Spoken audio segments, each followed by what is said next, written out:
السلام علیکم ورحمۃ اللہ وبرکاتہ نحمدہ ونصلی علی رسولہ الکریم اما بعد فاعوذ باللہ من الشیطان الرجیم بسم اللہ الرحمن الرحیم ولا تقربوا الزنا انہ کان فاحشہ وساء سبیلا۔ یہ سورہ بنی اسرائیل کی آیت نمبر 32 ہے کہ تم ولا اور نہ تقربو تم قریب جانا الزنا زنا کے انہو بے شک وہ کانا ہے فاحشہ بے حیائی وساء اور بہت برا سبیلا راستہ ہے۔ اس آیت میں اللہ تعالیٰ ہمیں وارننگ دے رہے ہیں، وارن کر رہے ہیں، خبردار کر رہے ہیں کہ آپ نے کیا کرنا ہے، زنا کے راستوں پر نہیں جانا۔ اسی آیت کی روشنی میں میں بات بھی کروں گی آج، اور ایک دو حدیث ہیں، اس کا مفہوم ہے کہ نبی صلی اللہ علیہ وسلم نے فرمایا کہ کوئی عورت جو ہے غیر مرد کے ساتھ تنہائی میں نہ بیٹھے، کیونکہ جب وہ دونوں بیٹھے ہوتے ہیں تو ان کے ساتھ تیسرا شیطان ہوتا ہے۔ پھر ایک اور حدیث ہے، اس کا مفہوم یہ ہے کہ کوئی عورت اکیلے سفر نہ کرے جب تک اس کے ساتھ اس کا محرم نہ ہو، حتیٰ کہ حج جیسی عظیم ترین عبادت جو ہے اس میں بھی اللہ تعالیٰ نے لازمی قرار دیا ہے کہ جب تک آپ کے ساتھ کوئی محرم نہ ہو تو آپ وہ بھی عبادت نہیں کر سکتے۔ پھر ایک حضرت حسن بصری کا قول ہے کہ کسی نے پوچھا کہ کیا عورت مرد سے قرآن پڑھ سکتی ہے، یعنی ایسے سامنے بیٹھ کے؟ تو آپ نے کہا کہ پڑھانے والا حسن بصری ہو اور پڑھنے والی رابعہ بصری ہو اور جگہ بیت اللہ یعنی اللہ کا گھر ہو تو تب بھی میں اجازت نہیں دوں گا کہ ایک مرد جو ہے عورت کو تنہائی میں بیٹھ کے پڑھائے، یعنی پردے کی اوٹ میں ہم پڑھا سکتے ہیں، ویسے نہیں ہم پڑھا سکتے۔ پھر اللہ تعالیٰ نے اور بھی سورہ الاحزاب میں آتا ہے کہ ولا تبرج جاہلیہ، کہ عورتیں جو ہیں زمانہ جاہلیت کے دور کی طرح جو ہے اپنی خوبصورتی کو ظاہر نہ کریں۔ سورہ نور میں آتا ہے کہ عورتیں جو ہیں اپنے پاؤں کو ایسے اس طرح نہ یعنی زمین پہ مار کے چلیں جس سے اس میں جھنکار یا آواز پیدا ہوتی ہو۔ پھر آتا ہے کہ اگر مردوں سے وہ بات کر رہی ہیں تو وہ ایسے انداز سے بات نہ کریں کہ اگر مردوں کے دل میں کوئی بیماری ہے تو وہ آپ کی طرف جو ہیں یعنی کہ آپ کی طرف مائل ہو جائیں یا آپ کی طرف آنا شروع ہو جائیں۔ ان ساری قرآن کی آیات اور حدیث کی روشنی میں میں اپنے جو ہے ٹاپک پہ بات کروں گی کہ یہ جو واقعہ ہوا ہے اس کے ذمہ دار کچھ ہم عورتیں بھی بہت زیادہ ہیں، کیونکہ ہم نے اپنے جو ہے اللہ اور اللہ کے رسول کی جو تعلیمات ہیں وہ ہم نے چھوڑ دی ہیں، جو ہم آج مختلف بیماریوں یا مختلف برائیوں میں جو ہم پڑھتے جا رہے ہیں اور دن بدن یہ ہمارے لیے مشکل ترین ہوتی جا رہی ہیں اور یہ ہمارے گلے کا توگ بنتی جا رہی ہیں، تو ہم ان سے کس طرح بچ سکتے ہیں۔ میں یہاں آپ لوگوں سے ایک مثال سے بات سمجھاؤں گی کہ جب کوئی کاریگر پنکھا بناتا ہے یا کوئی فریج بنانے والا فریج بناتا ہے یا گاڑی بنانے والا گاڑی بناتا ہے تو وہ ایک بک بھی ساتھ لکھتا ہے کہ آپ نے ایسے کرنی ہے، یا ایون جب بجلی تیار ہوئی تھی تو اس کے ساتھ یہ احتیاط بتائی جاتی ہے کہ آپ نے یہ کام اس کے ساتھ یعنی ننگی تار کو ہاتھ نہیں لگانا، گیلے ہوں ہاتھ پاؤں تو آپ نے نہیں لگانا۔ اس یعنی وہ وارن کرتے ہیں نا کہ جب اور ایک ماں جب خاص طور پہ بچہ آگ کی طرف جا رہا ہو تو وہ دوڑ کے اسے بچاتی ہے، پکڑ لیتی ہے، بعض کا تھپڑ بھی مارتی ہے کہ آپ نے اس کے پاس نہیں جانا۔ بچہ چھت کے اوپر چڑھ جائے تو دوڑ کے وہاں پکڑتی ہے کہ آپ نے نہیں جانا، اس کو پتہ ہے کہ آگے اس نے گرنا ہے، یعنی نقصان ہی ہونا ہے۔ اور اسی طرح اگر جو چیزیں جو کاریگر یا جو اس چیز کو پیدا کرنے والا ہوتا ہے، بنانے والا ہوتا ہے، وہ ساتھ بک دیتا ہے اور انسٹرکشن دیتا ہے کہ آپ نے ایسے ایسے کرنا ہے تو یہ چیزیں آپ کی زیادہ پائیدار ہوں گی، زیادہ چلیں گی۔ تو جو ہمارا رب کائنات ہمارا رب ہے، جو ہمارا مالک ہے، جس نے ہمیں پیدا کیا، جو کہتا ہے کہ الذی یصورکم فی الارحام، میں نے تمہاری شکلیں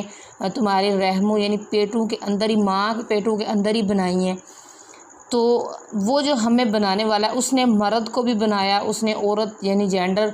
دونوں اللہ تعالیٰ نے پیدا کیے ہیں۔ تو اب جو پیدا کرنے والا ہے، جو ہمیں بنانے والا ہے، وہ ہماری فطرتوں کی، ہماری سوچوں، ہمارے جذبات، ہماری لائف سٹائل کے بارے میں بہترین جاننے والا ہے، کیونکہ وہ کہتا ہے کہ میں تو تمہارے جو خیال آنا بھی ہوتا ہے اس کو بھی مجھے پتہ تھا کہ تمہارے ذہن میں یہ خیال آنا ہے۔ تو وہ ہمیں جانتا ہے کہ ہم کس کام میں جائیں گے تو ہم پریشانی میں پڑ جائیں گے، اور کس کام سے بچیں گے تو وہ ہمارے لیے بہتر ہے۔ تو اللہ تعالیٰ نے ہمیں اس آیت کے ذریعے وارن کیا ہے کہ آپ زنا کے کاموں کے والوں کے پاس بھی نہ جاؤ، اس وجہ سے کہ اگر تم پاس گئے تو احتمال ہے کہ تم اس میں گر جاؤ گے، اس برائی میں پڑ جاؤ گے، تم سے یہ گناہ ہو جائے گا۔ تو اللہ تعالیٰ کہہ رہے ہیں کہ تم رک جاؤ، یعنی ان چیزوں سے رک جاؤ۔ تو ہمیں پھر ہم عورتیں جو ہیں بظاہری طور پہ کمزور ہیں، اللہ تعالیٰ نے مردوں کو ہمارا قوام بنایا ہے، تو پھر ہم جو ہیں ہمیں بھی ان چیزوں کو اپنی بنیادوں اور خاص طور پہ اسلامی تعلیمات کو لینے کی ضرورت ہے۔ ہم ماؤں کو، ہم بہنوں کو، کیونکہ ہم ماں ہیں، میں بھی ماں ہوں، آپ بھی ماں ہوں گے یا بنیں گی، تو کل کو ایک قوم آپ نے تیار کرنی ہے، اس طرح کی قوم تیار کرنی ہے کہ جب عبداللہ بن مبارک کی جو ماں تھی وہ انہوں نے بغیر باپ کے اپنے بیٹے کو پالا تھا، لیکن وہ کس طرح انہوں نے عبداللہ بن مبارک بنائے، تبھی جب اللہ کی کتاب کی پیروکار تھیں، اس کو ماننے والی تھی، اپنے نبی صلی اللہ علیہ وسلم کی باتوں کے پیروی کرنے والی تھی، یعنی ماننے والی تھی، اس شریعت کو ماننے والی تھی، تبھی وہ عبداللہ بن مبارک جیسے لوگ، یا پھر ٹیپو سلطان جیسے، یا پھر محمد بن قاسم جیسے لوگ، یا پھر حضرت ابوبکر صدیق جیسے لوگ، حضرت عمر رضی اللہ تعالیٰ عنہ جیسے لوگ پیدا ہوئے، کیونکہ ان کی مائیں بھی پاک تھی، پھر ان کی اولادیں بھی اللہ تعالیٰ نے ان کو کیا کیا، پاک ترین بہترین لوگوں میں ان کو شامل کیا۔ تو ہم بھی مائیں ہیں، ہم بہنیں بھی ہیں، ہم مائیں بھی ہیں، ہم سب کچھ ہیں، تو ہمیں بھی اپنے کردار جو ہے وہ نبھانے کی ضرورت ہے۔ تو ہم کردار کس طرح کر سکتے ہیں کہ سب سے پہلے ہم اپنے خود جو ہیں اس چیز کی اویئرنیس لیں، اس کا علم حاصل کریں، ہم اس کتاب کو جانیں۔ اللہ تعالیٰ نے صرف ایک کتاب، جیسے ہم دنیا میں پیدا ہونے سے پہلے ہمارے لیے یہ کتاب لکھی گئی ہے کہ آپ نے دنیا میں آ کے کس طرح رہنا ہے، کس طرح کام کرنے ہیں، کس کے ساتھ آپ نے ملنا ہے، کس کے ساتھ آپ نے نہیں ملنا، آپ نے زندگی میں کسی کے ساتھ لین دین کرنا ہے تو کیسے کرنا ہے، قرض دینا ہے تو کیسے لینا دینا کرنا ہے، اگر شادیاں کر رہے ہیں تو کیسے آپ لوگوں نے کس طرح کی شادیاں کرنی ہیں، اپنے والدین ہیں ہمارے تو والدین کے ساتھ ہم نے کیا سلوک کرنا ہے، ہر چیز کی انسٹرکشن اللہ تعالیٰ نے ہمیں قرآن مجید کے ذریعے بتا دی ہے۔ آج ہم برائیوں میں کیوں پڑتے جا رہے ہیں؟ نہ مردوں کا قصور ہے، نہ عورتوں کا قصور ہے، وجہ صرف اتنا ہے کہ ہمارے پاس علم نہیں ہے۔ اگر میں آج کہتی ہوں کہ اگر ہم اپنے بچوں کو ایک دفعہ قرآن سے گزار بھی دیں گے، پڑھا بھی دیں گے، اس کے علم کا ہم شعور دے دیں گے، ان کی محبت دے دیں گے، کبھی ایسا ممکن ہو یا اللہ نہ کرے کہ ایسا ہو، کبھی ایسا ہو بھی جائے کہ ہمارے بچوں سے کوئی غلطی ہو بھی جائے، کوئی سنگین جرم ہو جائے، کوئی کبیرہ گناہ ہو جائے، لیکن کبھی نہ کبھی اس کو شرمندگی ضرور ہوگی، وہ اپنے گناہ پہ شرمندہ بھی ہوگا، پشیمان بھی ہوگا، معافی بھی مانگے گا، آئندہ کے لیے توبہ بھی کرے گا کہ میں ایسا گناہ نہیں کروں گا، اور وہ صرف کس وجہ سے ہوگا؟ اس علم کی وجہ سے ہوگا۔ لیکن اگر ہم نے وہی بات ہے کہ ہمیں اللہ نے علم کی وجہ سے اشرف المخلوقات کہا ہے، تو اگر ہم اس علم سے دوری اختیار کر لیں گے، اس علم کو حاصل نہیں کریں گے، تو پھر ہم میں اور جانوروں میں کوئی فرق نہیں ہے۔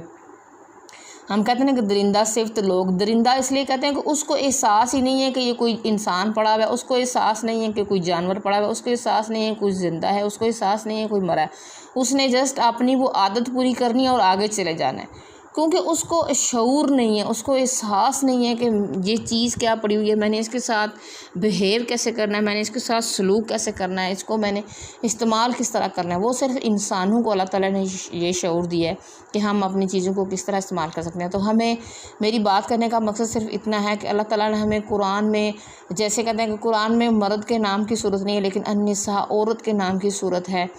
تو ہمیں کم از کم سورہ النساء پڑھ لینی چاہیے۔ سورہ نور میں صرف عورتوں کے زیادہ تر، مردوں کے بھی ہیں، عورتوں کے بھی حقوق بتائے گئے ہیں۔ سورہ الاحزاب میں عورتوں مردوں کے حقوق بتائے گئے ہیں، جیسے قد سمیع اللہ 28ویں پارے کی جو صورت ہے، اس میں شروع میں جو حضرت خولہ کا واقعہ آتا ہے، اس میں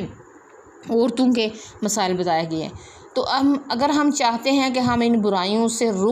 رک جائیں یا ہمیں کوئی آئندہ ہم اس طرح کی کسی ظلم کا شکار نہ ہو، تو ہمیں پہلے خود کو محفوظ کرنا ہوگا، ہمیں پہلے خود کو ڈھانپنا ہوگا۔ میں یہاں پہ ایک چھوٹی سی بات کی مثال دوں گی کہ جو خوبصورت چیز، یعنی کہ ایک چھوٹی سی مثال ہے کہ جو شو پیس والی شاپ ہوتی ہے، تو وہاں جو خوبصورت ترین چیز ہوتی ہے ان کو وہ باہر رکھتے ہیں تاکہ ہر آنے جانے والا دیکھے، اس کو وہ اٹریکٹ ہو اور وہ لینے پہ مجبور ہو۔ جیسے کچھ ہوٹل لوگ بناتے ہیں تو کتنے خوبصورت بناتے ہیں، ہر انسان مجبور ہو کے اس کی طرف دیکھتا ہے۔ کچھ کپڑے ایسے ہوتے ہیں انہوں نے باہر لٹکائے ہوتے ہیں تاکہ وہ لوگ دیکھیں، اور یہ مارکیٹنگ کا طریقہ ہے۔ تو اگر ہم عورتیں بھی اگر بن سور کے خوبصورت کپڑے پہن کے اپنے آپ کو سنوار کے آنکھیں بنا کے جولری پہن کے باہر نکلیں گی، اور ظاہر عورت کو اللہ تعالیٰ نے خود کہا ہے کہ عورت جو ہے وہ عورت جو ہے مرد کے لیے اور مرد جو ہے عورت کے لیے اٹریکشن کا اللہ تعالیٰ نے باعث بنایا، دونوں ایک دوسرے کی طرف بہت جلدی مائل ہو جاتے ہیں۔ مائل کیسے ہو جاتے ہیں؟ دیکھیں ہمیں کبھی جانور سے پیار نہیں ہوا لیکن ہمیں مرد سے پیار ہو جاتا ہے، عورت کو مرد سے، مرد کو عورت سے، یعنی کہ ہے یہ حرام رشتہ لیکن ہمیں اچھے لگنے شروع ہو جاتے ہیں یہ لوگ۔ تو ہمیں یعنی کہ یہ لوگ آپس میں اللہ تعالیٰ نے ان دونوں کو مخلوق کو اٹریکشن کا باعث بنایا، دونوں ایک دوسرے سے اٹریکٹ ہو جاتے ہیں۔ تو اگر آج ہم عورتیں جو ہیں بن سور کے باہر نکلیں گی، خوبصورت لباس پہن کے یا پھر پرفیومز لگا کے ہم باہر نکلیں گے،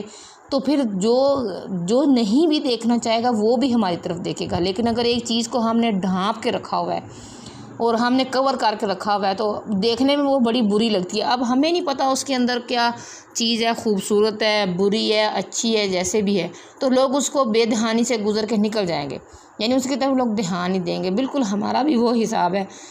اگر ہم نے اپنے آپ کو ڈھانپا ہوا ہے، اگر ہم نے اپنے آپ کو کور کیا ہوا ہے، ہم خوبصورت ہیں، ہم موٹے ہیں، ہم پتلے ہیں، ہم کالے ہیں، ہم گورے ہیں، جیسے بھی ہیں، کوئی ہماری طرف نہیں دیکھے گا اور بلا دھیان وہ انشاءاللہ گزر کے چلا جائے گا۔ لیکن جب ہم نے خود اپنے آپ کو ایک شو پیس بنایا ہوا ہے کہ ہماری طرف پلیز دیکھو، پلیز سی می، پلیز سی می، تو پھر ضرور ہماری طرف ہر بندہ جو ہے وہ دیکھے گا۔ تو پھر جب وہ دیکھے گا پھر ظاہر ہے وہ حرکت میں بھی آئے گا، پھر ہمیں بھی وہ تنگ کرے گا کیونکہ ہم نے خود اس کو پہلے مردوں کو گناہ کی دعوت دیتے ہیں۔ تو یہاں میری بات کرنے کا مقصد یہ ہے کہ پہلے ہم اپنے آپ کو سنبھالیں، اپنے آپ کو کور کریں، اپنے جسموں کو کور کریں، اپنے لباسوں کی طرف ہم دھیان کریں، اپنی باتوں کی طرف ہم دھیان کریں۔ ہم موبائل یوز کر رہے ہیں اس پہ ہم دھیان کریں کہ ہم کیا کیا اس میں استعمال کر رہے ہیں۔ تو اس چیز کا میرا مقصد یہ ہے کہ جب اللہ نے ہمیں وارن کر دیا ہے کہ آپ اس کی طرف جائیں نہیں، تو پھر ہمیں بھی سوچنے کی ضرورت ہے کہ اللہ نے ہمیں کہا ہے کہ خبردار، یعنی اس کی طرف آپ نہیں جائیں۔ تو اس کا مقصد ہے کہ یہ سوچنے کی بات ہے کہ ہمیں اللہ نے کیوں کہا ہے، اس میں ضرور کوئی وجہ ہوگی، ہمارے لیے کوئی نقصان ہوگا، ہمارے لیے کوئی اس میں شر ہوگا، ہمارے لیے اس میں آئندہ زندگی کے لیے کوئی پریشانی کی باعث بات ہوگی، تب بھی جو ہے اللہ تعالیٰ نے ہمیں وارن کیا ہے۔ تو انشاءاللہ ہم نے جہاں تک ہم سے ہو سکا، ہم عورتوں نے پہلے ہم نے اپنے آپ کو سدھارنا ہے، اپنے آپ کو سنوارنا ہے، اپنے اندر کو سنواریں، اپنے جسم کو نہ سنواریں، اپنے اندر کو سنواریں، تاکہ کسی کے اندر اتنی جرأت نہ ہو کہ وہ ہمیں دیکھ سکے اور پھر ہمارے ساتھ اس طرح کوئی انسیڈنٹ پیش آئے کہ جب پوری قوم جو ہے پریشان ہو، ہم بھی پریشان ہوں اور ہم سیف زون سے نکل کر ڈینجر زون سے چلے جائیں۔ اللہ ہم سب کی ماں بہن بیٹوں کی حفاظت میں رکھے اور ہمیں اپنے علم، اپنے قرآن سے محبت دے اور ہمیں اپنی حفاظت میں لے لے۔ آمین۔ السلام علیکم ورحمۃ اللہ وبرکاتہ۔